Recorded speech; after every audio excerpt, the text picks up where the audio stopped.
Good evening. Welcome, welcome. I so appreciate meditating together. There's something just really wonderful about it. No matter what's happening, there's just, I don't know, so thank you for that.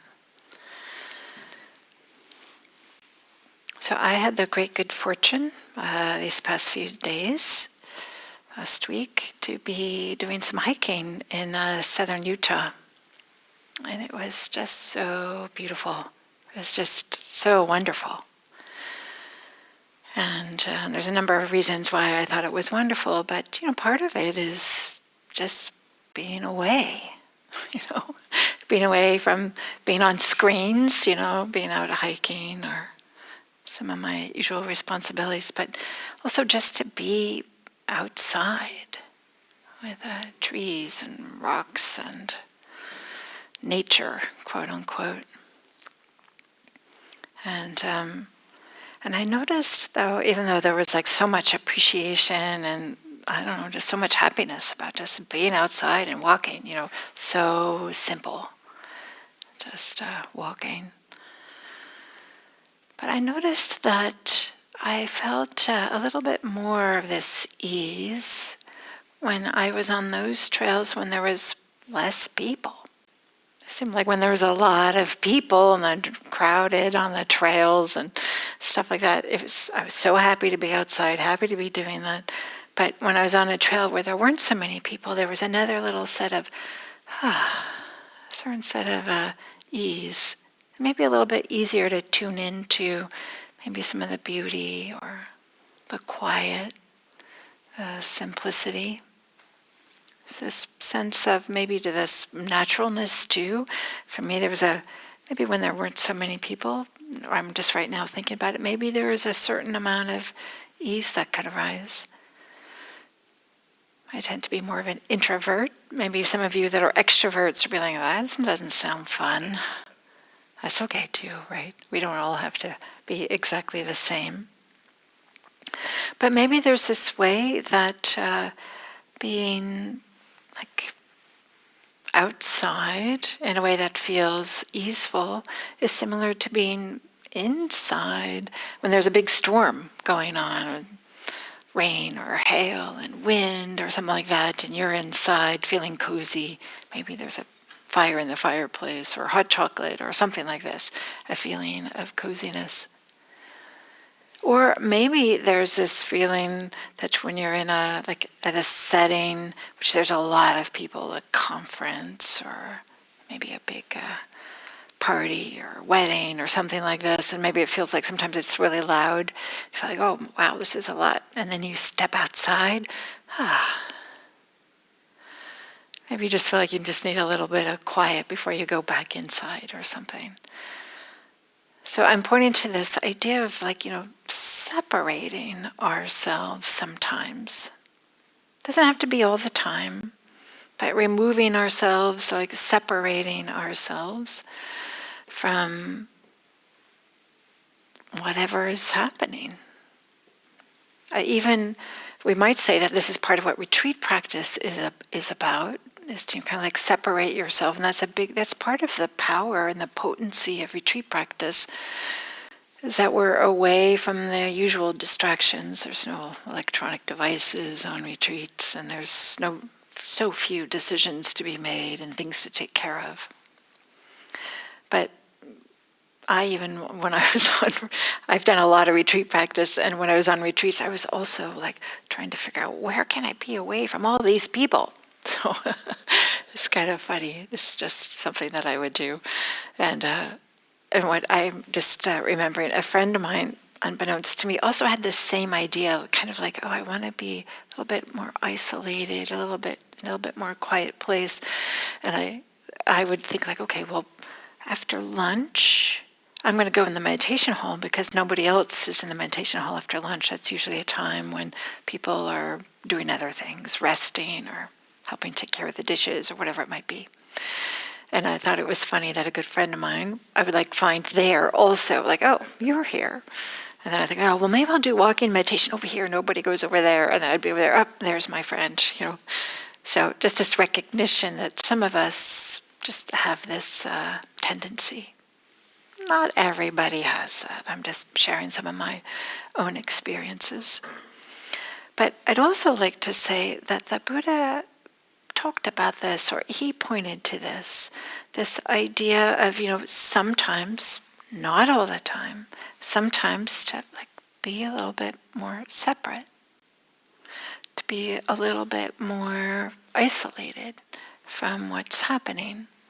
And we can imagine that in ancient India, from what we know primarily from the Buddhist literature, is that people lived in large groups, very commonly, right? Big family groups, multiple generations living together. Or the monastics live in monasteries a lot of the time. And they also didn't live in monasteries. They also would be wandering and would be off on their own too. So I don't want to say that's exclusively what's happening. But there's a number of times in which the Buddha would give kind of like this instruction, don't delay. There are the roots of trees, there are empty huts, go meditate. The roots of trees being, in India, there would be trees that have these really large root systems that would be kind of above ground, and they'd be really big. So they'd kind of like a big root here, and like a big root here, so you could have your own little space or something like this. So his encouragement on occasions to go to sit, meditate, be separate from others. So there's a Pali word denotes this, and no need to remember this Pali word. Don't worry. The word is Viveka, and the reason why I'm bringing it up is because there's a few different ways in which we can understand this word, and I'd like to talk about that tonight. This idea of separating, or to separate, or being separate, or separation, something like this. I like this idea of maybe thinking of Viveka as like being independent of what is unhelpful. Being independent of what is unhelpful. It's kind of, clunky language, but maybe we could understand it of not being tangled up in entanglements, being separate from difficulties, being separated from difficulties. So just this way in which maybe we can find some distance between and not get lost in what's unhelpful. And one of these examples could be just as I described, as finding a place that's supported a meditation practice. And sometimes that place might be, separate from others, out in the woods, out in your room, here at IMC. Maybe we're not all separate from one another, but maybe you're separate from what's happening at your workplace or your home or whatever it might be, on the freeways, whatever it might be. So in the same way, there might be this physical separation is finding a location that is more quiet and settled, but there also can be this mental separation, creating the conditions that also allows for this more quiet and settled, finding a place in the heart and mind that is quiet and settled. Maybe being separated from these difficulties that, of course, they arise when we meditate.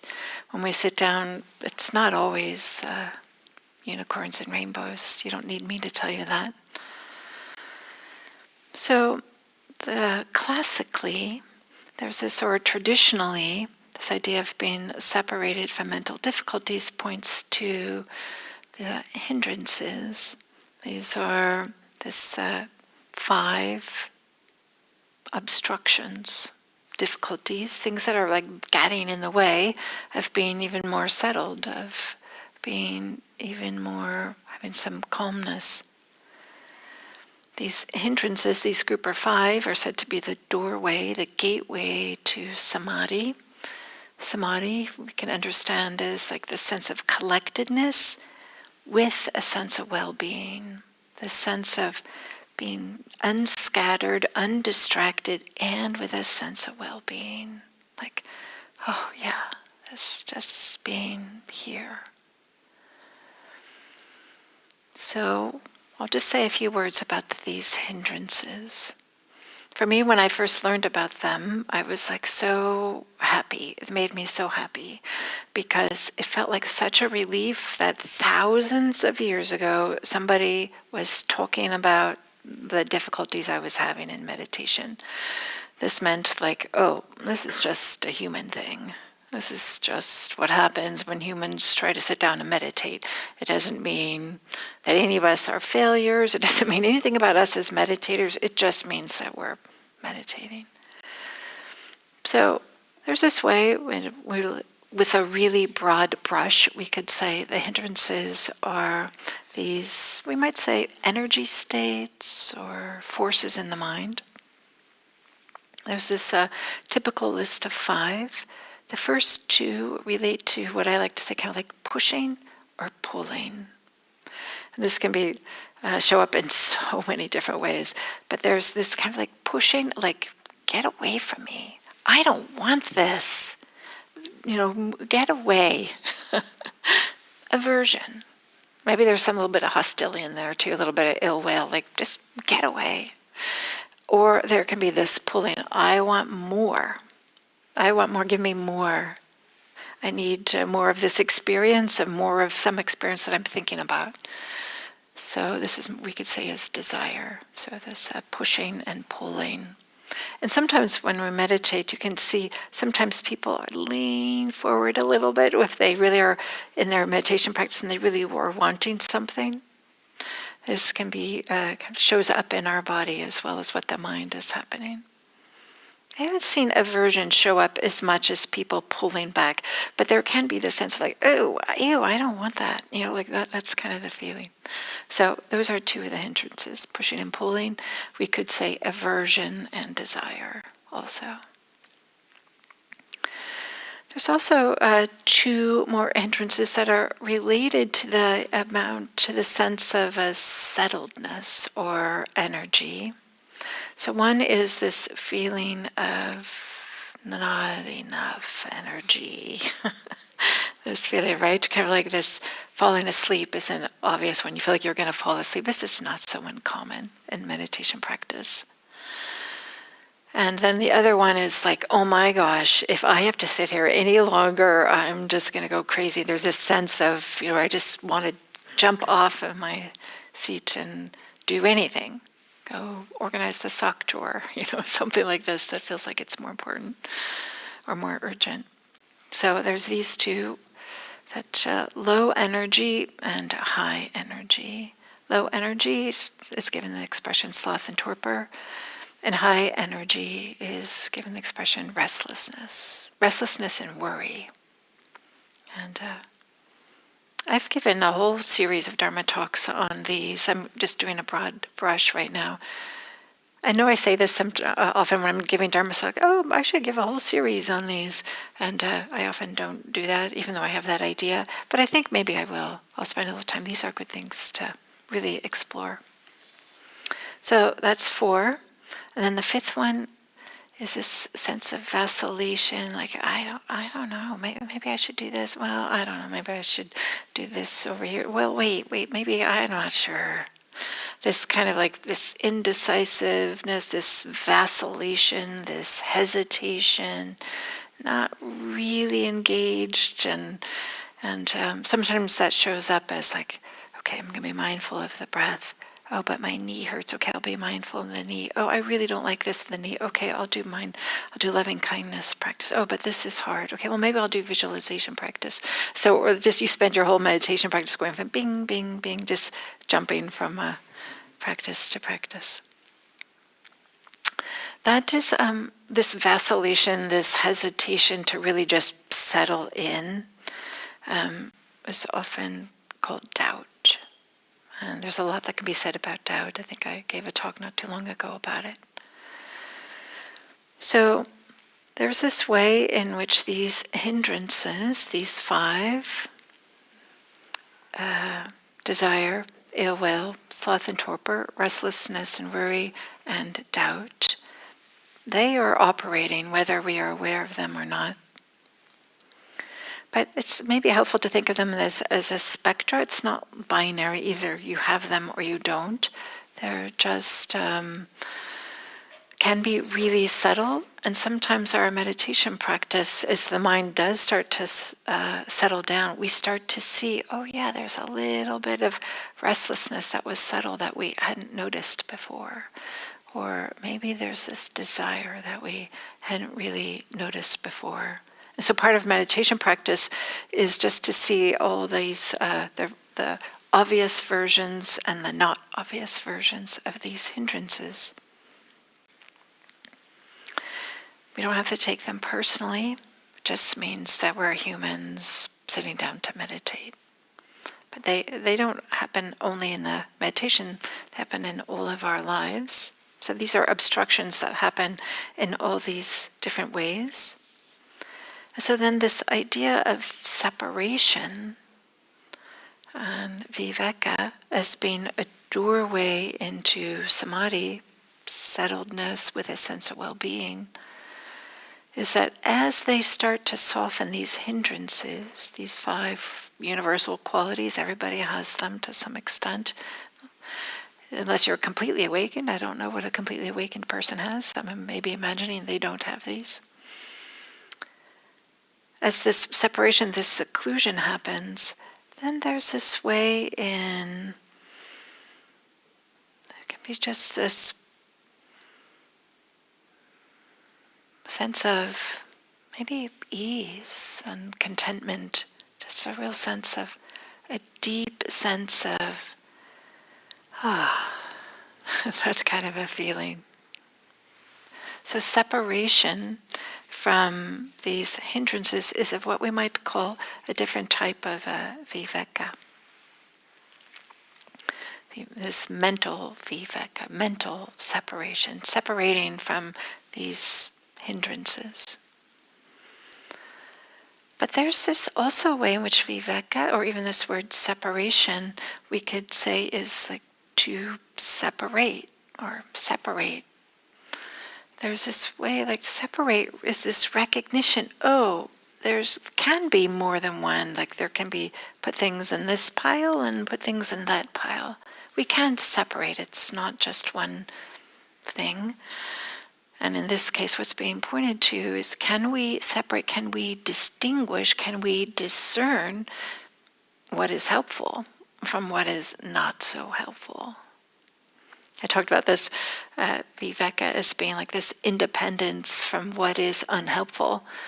It helps to know what is not helpful.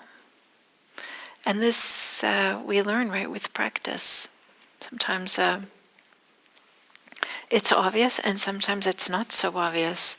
And so we could say helpful for what? We could say helpful for finding greater happiness, finding greater peace, ease, and freedom. What's helpful for creating suffering? Oh, just it's helpful to know these types of things too, right? What leads to suffering? Reading all kinds of news right before meditating, probably not so helpful. Right? Then there's just the mind is going or something like this. And you learn that maybe if you find yourself doing doom scrolling, oh yeah, right, I'm supposed to go meditate. And then you meditate and you realize the repercussions of the doom scrolling or whatever it was you were doing. I think we've all have done our share of these types of things. I remember that early in my meditation practice, when I would be like driving to the meditation center to do something just like what we're doing tonight, sit and a talk, I would like play the radio like really loud and sing along and like in my car. But then when I noticed, as soon as I sat down, all those songs just showed up again in my mind, and I'd be meditating just, oh no, just these words of the songs, I'm trying to get rid of them, but they would stay or something like this. So I stopped listening to the radio when I was, as I was driving to go meditate, just to see if that could help not have all those songs playing in the mind. while sitting. So there's this idea of, Viveka as to separate what's helpful and what's not helpful. We can say that's part of a right view, part of the Noble Eightfold Path. I'll just say briefly, the kind of, again, broad brush of that is knowing what leads to suffering and what leads to the ending of suffering. And to use that as a perspective, as a framework, as we move through our days, through our lives, just this sensitivity to, oh yeah, this is causing suffering. This leads to suffering, and this one isn't. This doesn't. For me, spending time hiking didn't lead to more suffering. It brought a lot of happiness.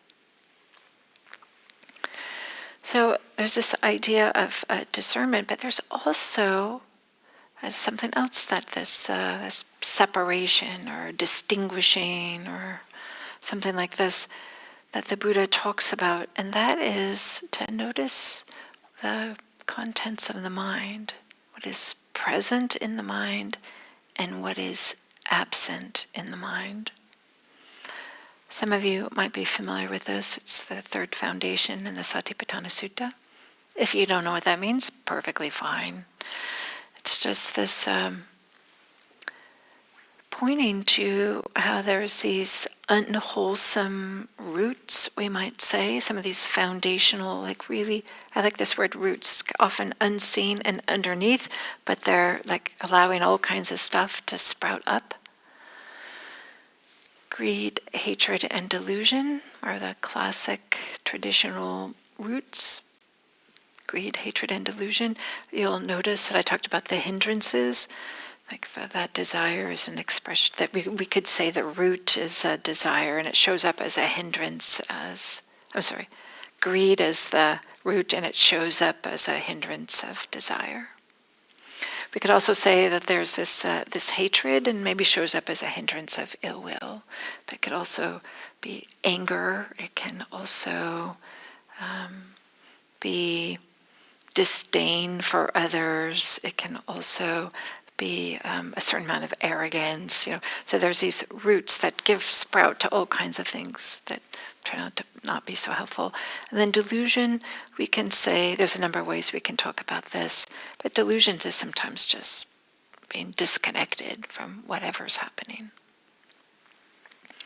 So the Buddha points to, can we notice when greed, hatred, or delusion is present, but often it's not, it shows up in so many myriad of ways, it's maybe not so obvious to us.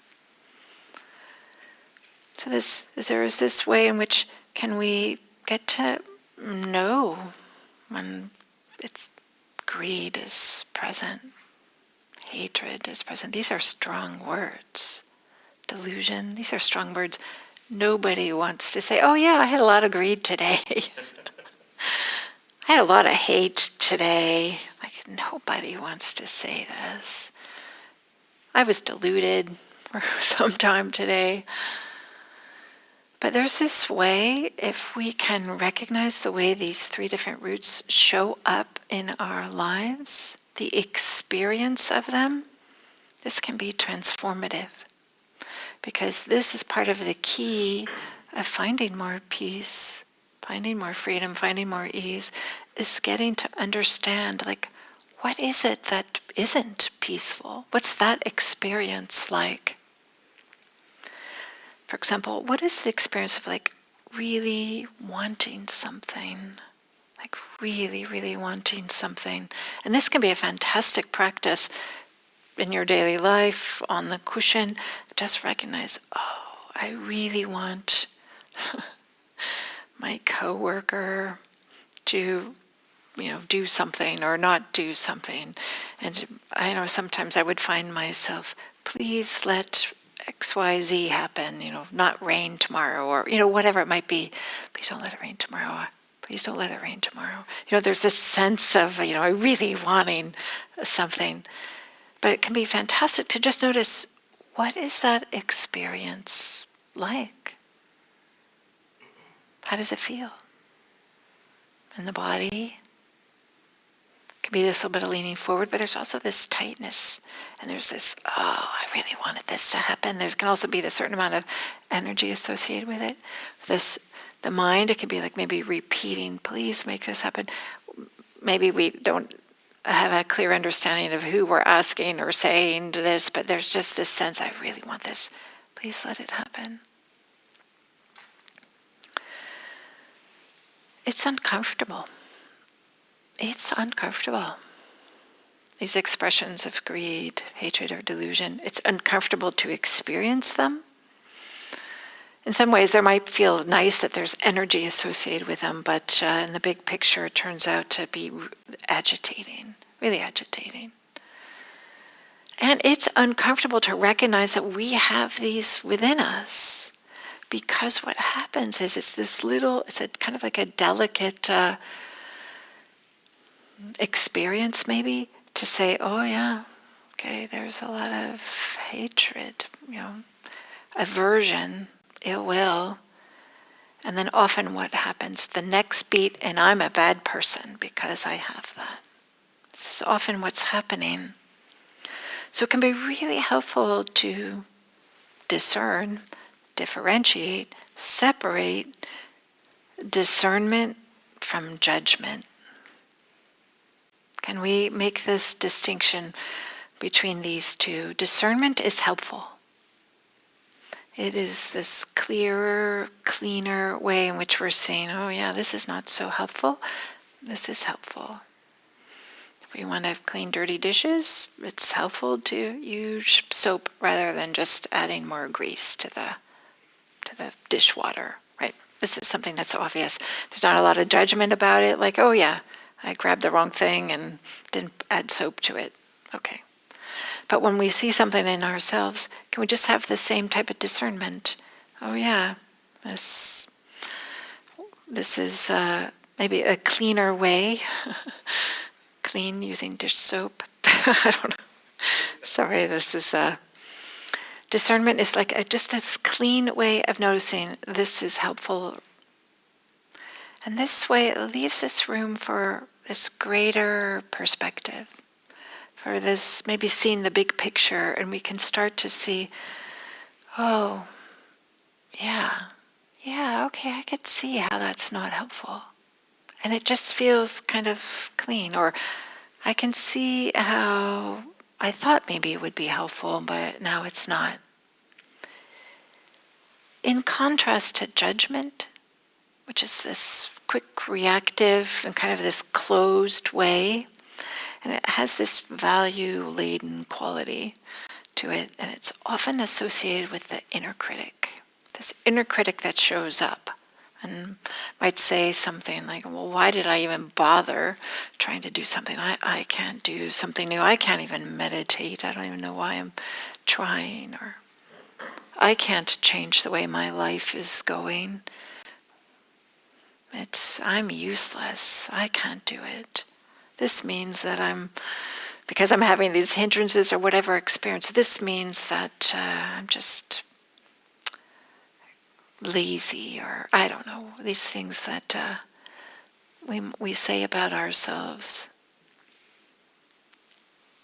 So discernment is maybe forward thinking, is open, and it recognizes maybe that things didn't turn out the way that you had hoped or the way that you had planned.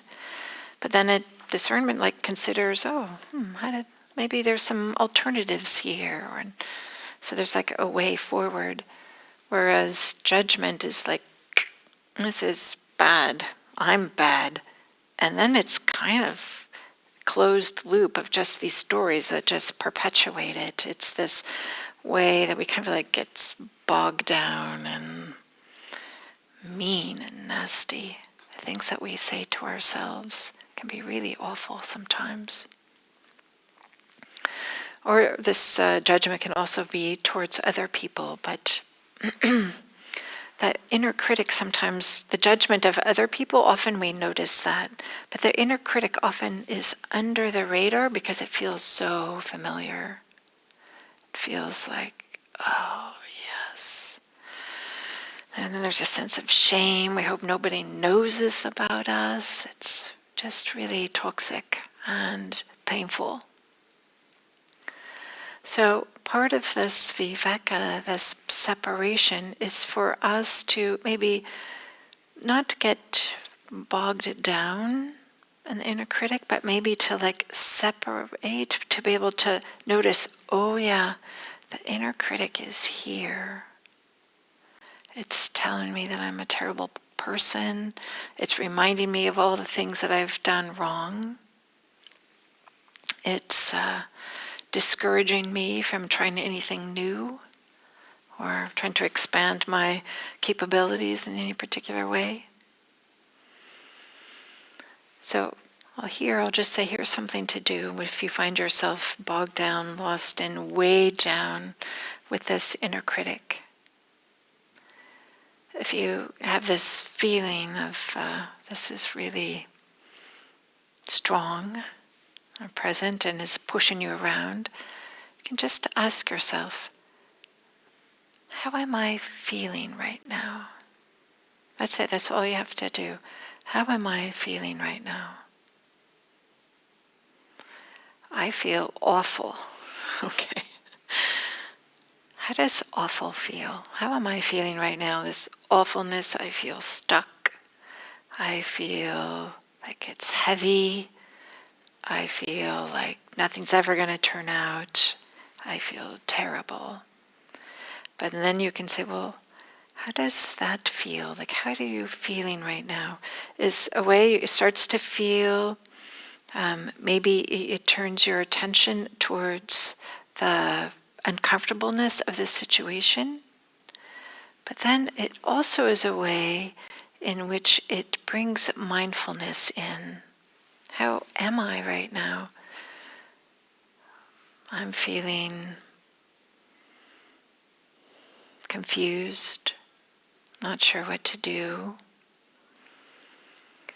And then there's this way of which bringing mindfulness in can bring a certain amount of disruption of the momentum. Instead of maybe just to keep on checking in like how it feels in the body and how it feels in the mind, is a way that instead of this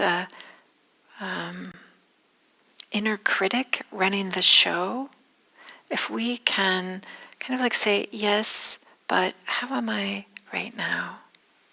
Is this movement towards how we are with some care, with some kindness, is a way that interrupts not only the momentum of the inner critic, but it's also inserting some different energy, some different flavor. It introduces some care. How am I? It's with care, like how you would ask somebody that you could see, oh my goodness, how are you? Is this, a way to connect with and see how they are?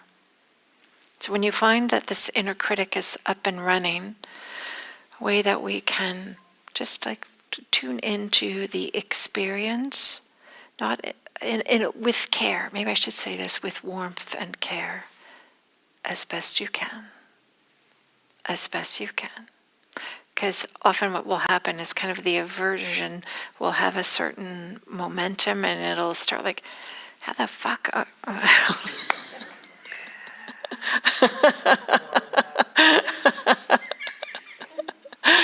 How the F am I? I don't know.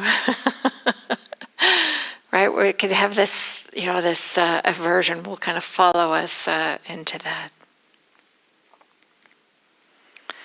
So there's this way the inner critic can get us bogged down, whereas this discernment allows us to just see things, yeah, this is not helpful.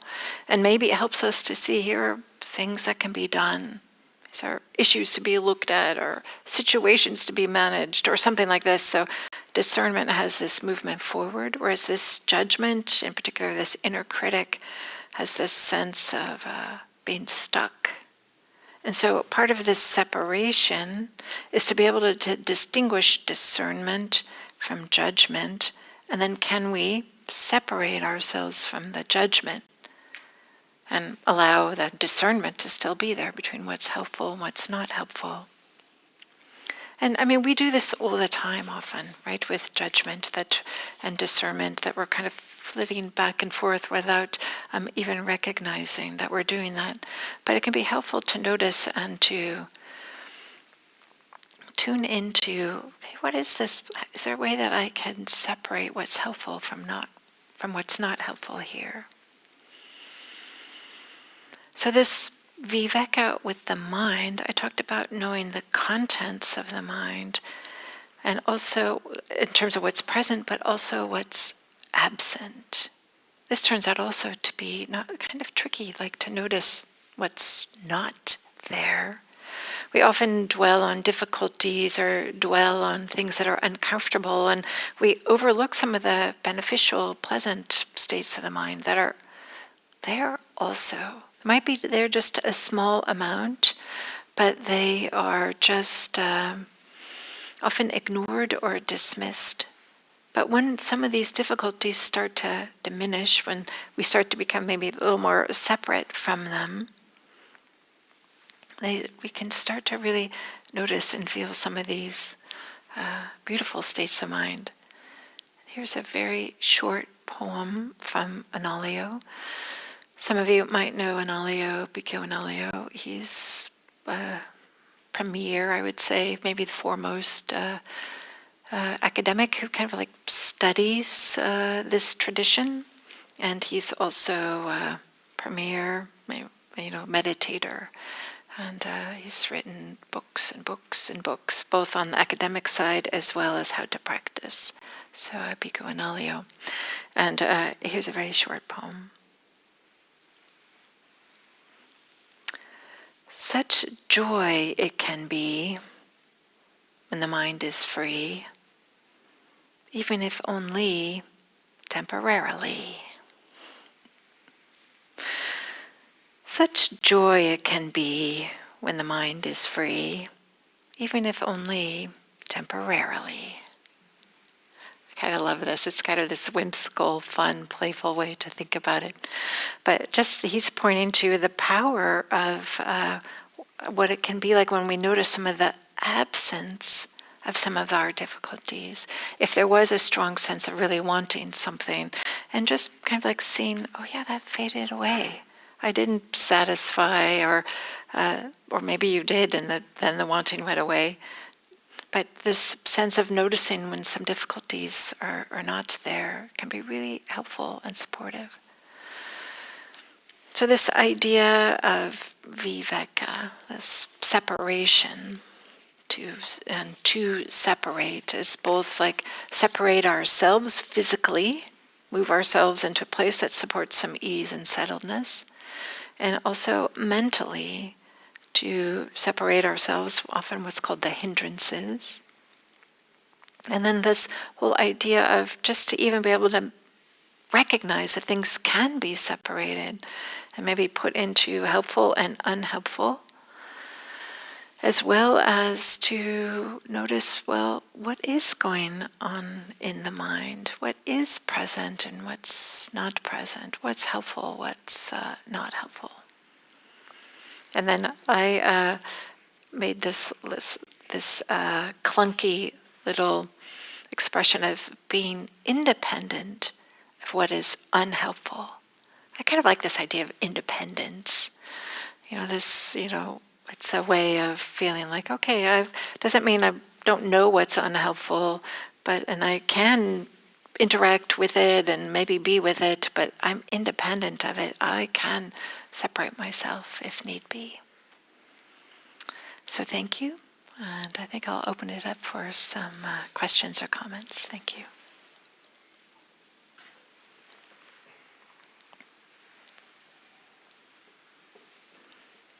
Does anybody have something they'd like to say?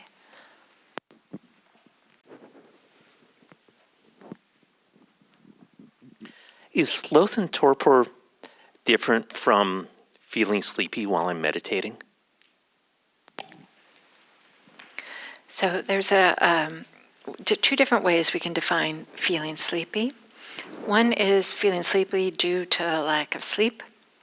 And there's one that's feeling sleepy as a way in which the mind kind of is like trying to avoid something. So it kind of shuts down, or it just hangs out in this foggy place. So it can't be with what's over there. It's very common, both because we're sleep deprived. And we often want to avoid things. Here's how you can tell the difference. If you're during a meditation period, and you're feeling like, oh my gosh, I can't stay awake, and you even find yourself, doing this type of thing. If like the bell rings, the end of the meditation period, you're like, oh, phew, great, okay, now I got to go do this, I got to take care of this, and I got to do this. And if there's all of a sudden energy returns, it's not due to lack of sleep. It's due to just the way the mind is wanting to not be with some uncomfortable experience. And it's okay. This happens to everybody. I've done a lot of this myself. So, anybody else have a question or comment?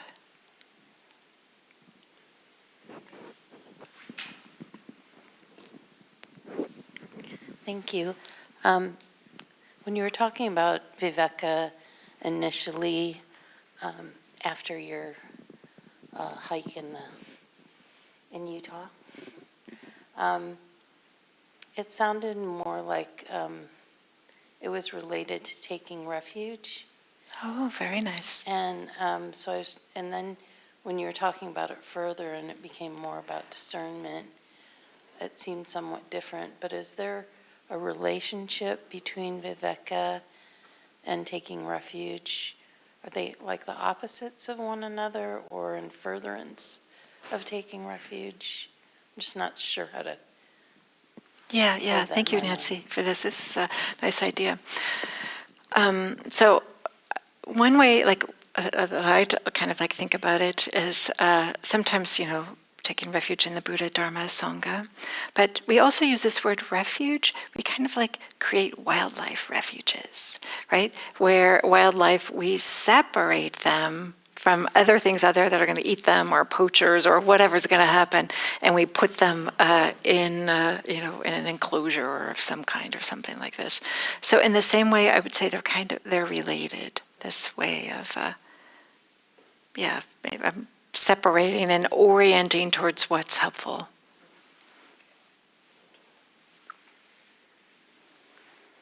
Diana, we have one question online. What is the difference between Viveka and renouncing? Yeah, so there's a similarity, but renunciation is more about simplicity, and it's more about, I would say it's more an emphasis on simplicity. And of course, there's a relationship between separating out what's helpful and unhelpful, and just being with what's helpful, and renunciation. So there's a relationship, but I would say there's maybe a distinction.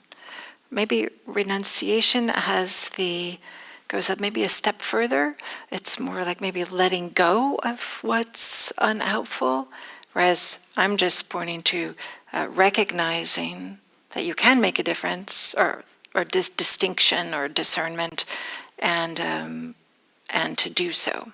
And maybe renunciation you could say maybe it's the next step after Viveka. Nekama, I think, is the Pali word for renunciation. They don't have any similar etymology, but thank you for the question. Yes, we're at time, so I'll answer this one quickly, but if you can ask it quickly. I'll be quick. The word that came to mind for me, or a couple of different words, was solitude, which to me has a very positive connotation. And then also I was thinking about protection. And I know that the Buddha every day would take time out from meeting with people, and take time out during the year to be separate. And that feels like that's a way to be more balanced, is to take time away, to kind of recharge one's batteries in solitude. And I value that a lot, and nature's a great place to do that. Yeah. Thank you. Thank you. Viveka sometimes gets translated as solitude and sometimes as seclusion also. Yeah. Thank you. Okay. Wishing you all a lovely rest of the evening and safe travels home. If you'd like, you can come up and talk to me. Otherwise, I wish you well. Thank you.